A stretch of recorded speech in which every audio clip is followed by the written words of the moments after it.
একসময় এক গ্রামে বাস করতেন এক দরিদ্র কিন্তু সৎ ব্রাহ্মণ। তিনি প্রতিদিন ভগবান বিষ্ণু ও মা লক্ষ্মীর নাম জপ করতেন, কিন্তু কোনোদিন ধন সম্পদের জন্য প্রার্থনা করতেন না। তার ঘরে ছিল না সোনা, ছিল না প্রাচুর্য, তবু তার মুখে ছিল শান্তির হাসি।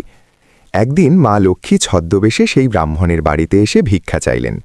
ব্রাহ্মণের ঘরে তখন অল্প কিছু চাল আর শাকসবজি ছাড়া কিছুই ছিল না, তবু তিনি আনন্দের সঙ্গে নিজের ভাগের অর্ধেক খাবার ভিক্ষুক নারীর হাতে তুলে দিলেন।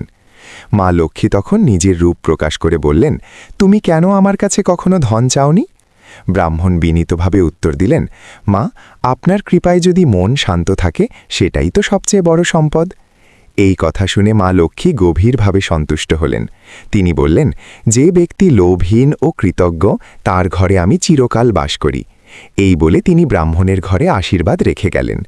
এরপর থেকে সেই ঘরে অভাব আর ফিরে আসেনি।